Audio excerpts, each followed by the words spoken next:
அஸ்ஸலாமு அலைக்கும் வரஹ்மத்துல்லாஹி தஆலா வபரகாத்துஹு. இன்று எங்களிடம் சர்வசாதாரணமான ஒரு விடயமாக மாறியிருக்கும் ஒரு விடயம்தான் நின்ற நிலையில் இருந்து நீர் குடிப்பது என்பது.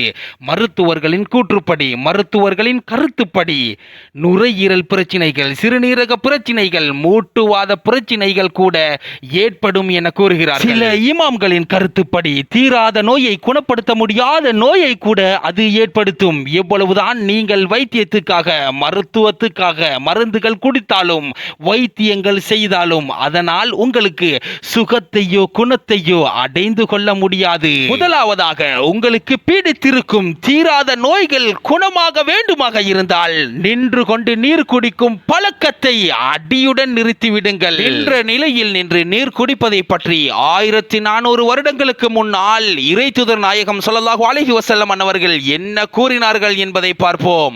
அனஸ் ரலியல்லாஹு தஆலா அன்ஹு அவர்கள் அறிவிப்பு செய்கிறார்கள். அன்னகு நஹா ஐ யஷ்ரப ரஜுலு காயிமன், எந்த ஒரு மனிதனும் நின்ற நிலையில் நின்று நீர் குடிப்பதை இறைத்தூதர் நாயகம் ஸல்லல்லாஹு அலைஹி வஸல்லம் அவர்கள் தடுத்தார்கள். கதாதா ரலியல்லாஹு தஆலா அன்ஹு அவர்கள் கூறுகிறார்கள், நாங்கள் கேட்டோம், அப்படி என்றால் நின்ற நிலையில் நின்று உண்ணுவது? இறைத்தூதர் நாயகம் ஸல்லல்லாஹு அலைஹி வஸல்லம் அவர்கள் பதில் தந்தார்கள், தாக்க அஷர்ரு அவ் அஹ்பசு, அது மிக கெடுதியானது, அது மிக தீங்கானது என பதில் தந்தார்கள். அப்படியானால் நின்ற நிலையில் நின்று குடிப்பதையும் நின்ற நிலையில் நின்று உண்ணுவதையும் நாயகம் 1400 வருடங்களுக்கு முன்னாலேயே தடுத்து விட்டார்கள். நாயகம் தடுத்ததை நாங்கள் செய்ய முயற்சிக்க வேண்டாம்.